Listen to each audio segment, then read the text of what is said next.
Domingo de Pasión. El templo de la iglesia está de luto, está cubierto de morado y nuestro Señor está eclipsado, como cuando huyó de la turba, porque le querían lapidar. Así leemos en el Santo Evangelio del día de hoy, tomado de San Juan 8, 46, 59. En este Evangelio vemos que nuestro Señor Jesucristo se escabulle de entre la turba haciéndose invisible, así nos dice San Juan Crisóstomo. Como estamos entrando en la pasión, la recta final hacia la crucifixión de nuestro Señor Jesucristo, entonces la Iglesia se viste de un carácter penitencial, de duelo, luto, mortificación y ayuno. El color morado simboliza todo eso para que con oración y sacrificio y aplicación vayamos preparándonos para la Semana Santa. Había de parte de los judíos una pugna frontal en contra de nuestro Señor Jesucristo.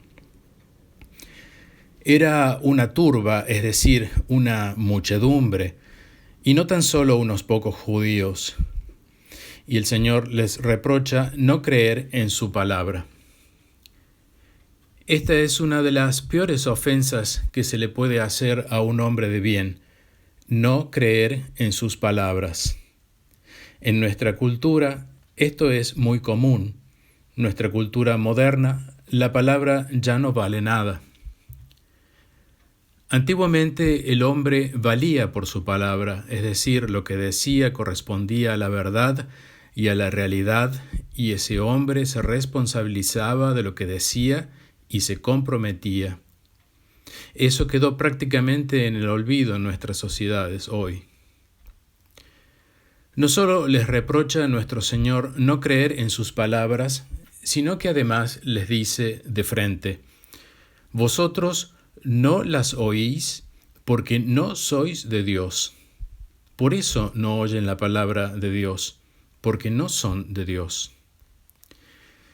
Y las palabras de Dios que no oyen son las que actualmente estaban saliendo de los labios de Jesucristo, como si nuestro Señor Jesucristo fuera tan solo un emisario de las palabras de Dios y no Dios. No le creen que Él sea Dios. No creen que Él es Dios mismo que les hablaba, aunque a continuación les dice claramente: el que oye mis palabras vivirá eternamente. Claro, en este Evangelio nuestro Señor dice mi palabra, es decir, mi doctrina. Pero en otras partes le hemos escuchado decir la doctrina no es mía. ¿Cómo es esto? ¿La palabra o doctrina es de Él y no es de Él? Esto nos lleva indefectiblemente al misterio de la Santísima Trinidad, porque Él es Dios. En cuanto a Dios, las palabras son suyas. Todo lo que es del Padre es de Él. Pero no son de Él en el sentido de que Él las recibe del Padre. Entonces hay una ambivalencia. Y esto nos lleva a reflexionar sobre la consubstancialidad de las personas divinas. La consubstancialidad de las tres personas de la Santísima Trinidad, el Padre, el Hijo y el Espíritu Santo, significa que tienen la misma sustancia. Esta misma sustancia es lo que tienen en común las tres personas. Pero cada persona tiene algo propio que no lo tiene la otra persona.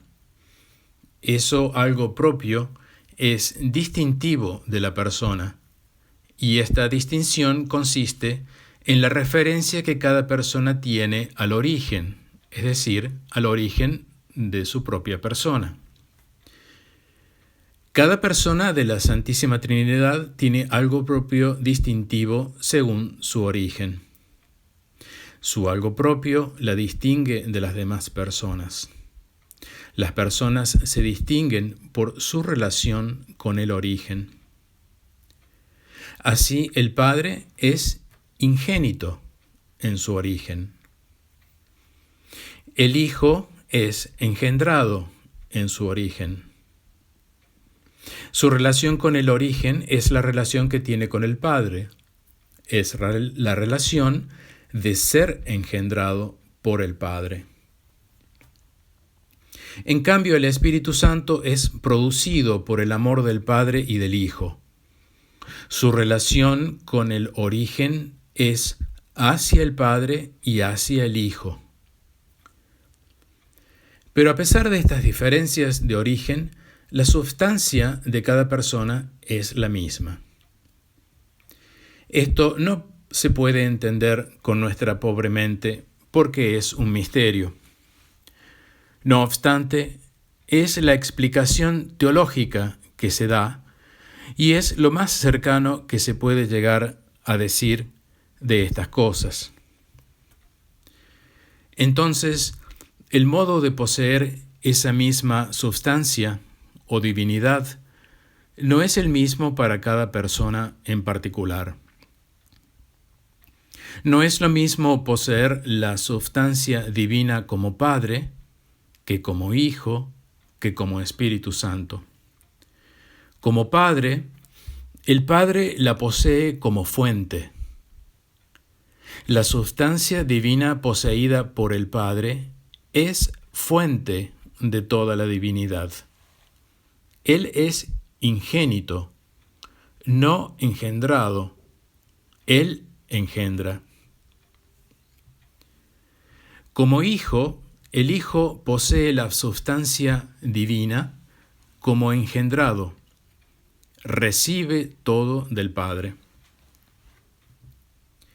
Mientras que como Espíritu Santo, el Espíritu Santo posee la sustancia divina como expirado, es decir, el amor se expira y el Espíritu Santo es amor expirado por el Padre y por el Hijo. Es el amor entre el Padre y el Hijo. El Padre y el Hijo expiran la sustancia divina, que es amor, y esa persona es el Espíritu Santo. Por eso son tres personas distintas, teniendo como propio la manera de relacionarse con el origen, la manera de recibir la sustancia divina, esa misma esencia o naturaleza, o simplemente esa misma divinidad en sí misma, que es la plenitud del ser de todas las personas. Esto indudablemente está explicado de una forma muy fácil de entender para poder llegar a comprender algo de la Santísima Trinidad. En realidad, no se puede explicar lo más razonablemente posible la Santísima Trinidad si no se tienen las bases metafísicas de la filosofía perenne de Santo Tomás de Aquino. Porque la teología se apoya en la metafísica, y sin la metafísica, la teología queda una ciencia sin articulación, vacía, cambiante, incorrecta y burlona, por así decir. La metafísica es el instrumento apropiado, designado por la Iglesia, para que la teología funcione correctamente. Este es el punto neurálgico que se critica a la tesis Cassisiacum. Esta se aparta totalmente de la metafísica de Santo Tomás de Aquino y por ende no llega a ser una teología correcta. La metafísica nos lleva a la especulación o reflexión o raciocinio natural y correcto que no repugna a la mente de lo revelado por Dios. Si no se tiene este natural y correcto raciocinio o inteligencia o especulación que no repugne a la mente, formado metafísicamente según la metafísica de Santo Tomás de Aquino, no se puede tener correcta teología sino herejía.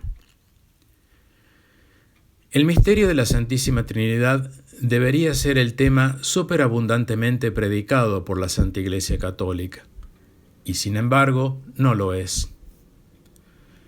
No se predica con suficiencia por carecer de conocimientos metafísicos, ciertamente dentro de lo que se puede razonar y explicar la Trinidad, porque es misterio y el misterio supera nuestro intelecto y aún el del ángel.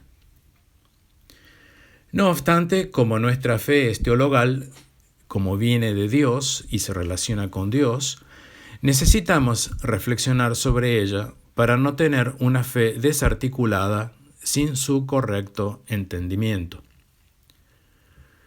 Nuestra fe tiene que ser una fe madura, no la que hemos recibido en el catecismo a los 6 años, sino una fe reflexiva, profunda y cognoscitiva. Y eso se logra a través del estudio de la teología correcta, basada siempre en la metafísica de Santo Tomás de Aquino. Exigir que sea la doctrina correcta, aquella que nos enseñan, es un derecho para cada alma fiel.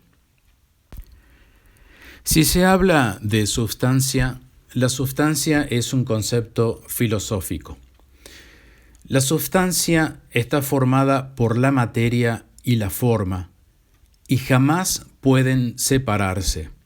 Jamás puede separarse la materia de la forma, puesto que si esto llegara a ocurrir, no habría sustancia. Cuando la tesis habla de papa material, esto es una barra basada. Lo que está diciendo es que esa materia vestida de blanco no es un hombre, porque esa materia está separada de su forma, como dicen, algo que es imposible. Están diciendo que no es un ser humano, sino el cadáver de un ser humano, que es en lo que se transforma un ser humano cuando su alma deja el cuerpo. Cuando su alma deja el cuerpo, la materia del cuerpo no puede quedar sin forma, aun cuando esté sin alma. La forma que adquiere esa materia es la forma cadavérica. El cuerpo humano ya no es materia del hombre, porque no tiene alma, sino del cadáver de ese hombre que ha adquirido una forma cadavérica, pero no deja de tener forma. Y un cadáver, una materia sin alma humana, más con forma cadavérica, porque es imposible que no tenga forma, no puede ser papa. La tesis Cassisiacum es imposible. No puede haber separación de materia y de forma, como dicen. Continuamos con los conceptos filosóficos. Si se habla de esencia, la esencia también es un concepto filosófico.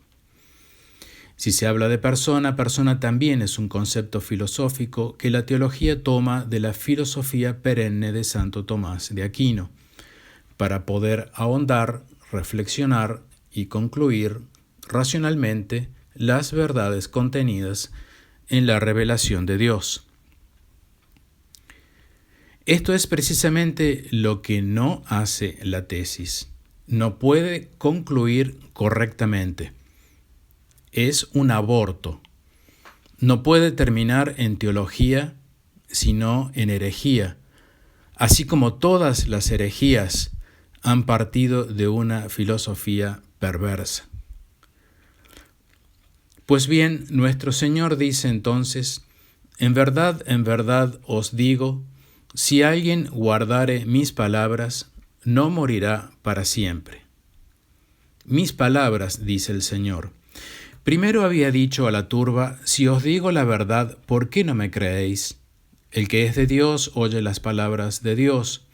Por eso vosotros no las oís, porque no sois de Dios. Había dicho que las palabras eran de Dios, y ahora dice mis palabras. Les está diciendo, yo soy Dios.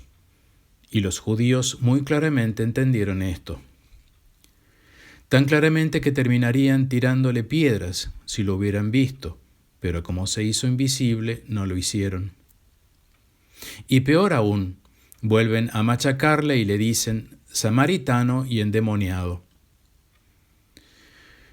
Peor impugnación de la verdad no pudo haber habido. Los judíos sabían bien que el Mesías iba a venir y que iba a hacer todo lo que le veían hacer a Jesús. Jesús hizo todo lo que dijeron los profetas, y sin embargo los judíos le decretaron en contra. Esta es toda la pugna que hay en contra de nuestro Señor Jesucristo de parte de los judíos, y no hay manera de convencerlos. Es como si hubiera entre ellos una agenda programada a hacerle la contra a toda costa. Aun cuando se vea claramente la realidad y la verdad, se esfuerzan por impugnarlas. Y es lo que presentimos que está sucediendo hoy también con la tesis. Ven con claridad la herejía y sin embargo hay como un imperativo de tener que seguir una agenda programada. Solo así se podría llegar a entender por qué insistir en ella, defenderla, por qué no acusarla, por qué protegerla, por qué permitir que siga adelante con sus perversos intentos en medio de nuestras comunidades. Entonces, la costumbre judía es hacerle la confrontación a la verdad, por eso los de la tesis son judaicos. A Jesús lo confrontaron. Por ventura, ¿eres tú mayor que nuestro padre Abraham, el cual murió, y que los profetas, que también murieron? Le hacen esta pregunta porque entendieron bien quién era. Le mencionan a Abraham y a los profetas. ¿Cuál era la fe de Abraham, sino la fe en el Mesías que iba a venir y que él deseó ver su día? Abraham conocía la encarnación, sabía que iba a suceder. Algunos teólogos dicen que no está el conocimiento de la Trinidad en el Antiguo Testamento. Pero podemos preguntarnos entonces, Abraham, ¿a quién deseó ver? ¿Cómo puede ser la misma fe de Abraham que la nuestra si nuestra fe no está basada en la Trinidad? Por eso, ni los judíos ni los musulmanes son hijos de Abraham, porque no lo son en lo que tiene más importante el engendrar un hijo, que es la fe. Solo son hijos carnales. Y a nuestro Señor Jesucristo le incitan, ¿por quién te tienes tú? ¿Qué te crees tú? ¿Por quién te tienes? Soberbio, más que Abraham y que los profetas. Y nuestro Señor le responde, Abraham deseó ver mi día. De nuevo les está diciendo que Él es el Mesías, el Hijo de Dios, el Hijo del Altísimo, el Hijo anunciado en la Anunciación, el Hijo que reinará en el trono de David. Todo eso estaba implícito en el conocimiento de los judíos. Se conocía la cuestión. Era no querer aceptar una vez el momento llegado. Y esa es toda la cuestión de la disputa, controversia, oposición y choque frontal que le hacen a nuestro Señor Jesucristo. La cuestión era impugnar la verdad manifiesta, revelada presencialmente ante ellos, un pecado contra el Espíritu Santo. Y no solamente Abraham deseó ver su día, con lo que queda claro que la fe de Abraham y la nuestra es la misma, que tenemos nosotros la misma fe que Abraham, porque no podría ser Abraham nuestro padre en la fe y no tener nosotros la misma fe de él, porque la fe de Abraham no es una fe en un Dios, sino en un Dios trino. Si no tenemos la fe en un Dios trino, no es fe católica, y no existe la fe católica si no es trina y encarnada, sino que, añade nuestro Señor, en verdad os digo que antes que Abraham existiese, yo soy. Evidentemente nuestro Señor, como Cristo o como encarnación, no existía antes que Abraham, porque ni aún tenía 50 años. Pero sí era y existía como el Verbo de Dios. Sí era y existía como el Verbo que se iba a encarnar, y eso los judíos, los fieles judíos, lo creían. Creían que el Mesías iba a venir a encarnarse, pero cuando vino, no lo conocieron. Ese fue todo el problema por causa de la corrupción del pueblo de Israel. Porque judío como sinónimo de corrupción y de todo el mal en el mundo es ya la corrupción de la ley de Moisés y de los profetas. Es la corrupción de todo el Antiguo Testamento, y nosotros, los del Nuevo Testamento, no nos creamos mejores. Porque la corrupción doctrinal hoy de la mayoría de los hombres de iglesia es peor que la de los judíos, y esto duele. Porque así como sufrió el pueblo elegido la corrupción de la verdad, del culto, de la revelación del conocimiento del verdadero Dios, así se sufre hoy en el Nuevo Testamento. Los hombres de iglesia y lamentablemente todos los que les siguen hoy son la corrupción de la iglesia. Toda la confusión que viene desde el Vaticano II y la que sigue aún hoy penetrando en la tradición es confusión del maligno, es confusión de Satanás. Satanás reina, no solamente en el mundo como príncipe desde los comienzos, desde Adán y Eva, sino también, lamentablemente, en la iglesia. Satanás reina hoy en la iglesia.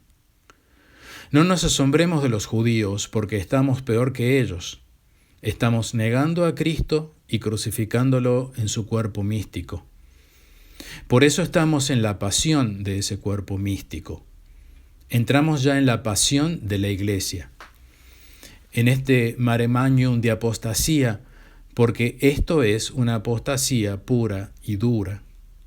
Entonces, antes que Abraham existiese, yo soy. Y lo dice bien claro, y los judíos lo entendieron muy bien. Comenzaron a recoger piedras para lapidarlo, pero nuestro Señor se escabulló, haciéndose invisible, como dice San Juan Crisóstomo, porque su hora no había llegado. Esa era la confrontación, la impugnación de la verdad, y nuestro Señor se hace invisible, como lo es hoy la Iglesia Católica, porque su hora aún no ha llegado. En mérito de esa huida, de esa escabullida o de ese eclipse de nuestro Señor, es que cubrimos las imágenes en las iglesias. También lo hacemos para dar connotación de duelo, porque nuestro Señor ya va aquí hacia el final de su vida, el final de su tiempo en la tierra como mortal, así como el final del tiempo de la iglesia como mortal. A nuestro Señor le glorificaron en el Domingo de Ramos, pero después, a los pocos días, lo crucificaron. No duró mucho. Ven, Señor Jesús, no tardes. Esto no da para más. En el nombre del Padre, del Hijo y del Espíritu Santo. Amén.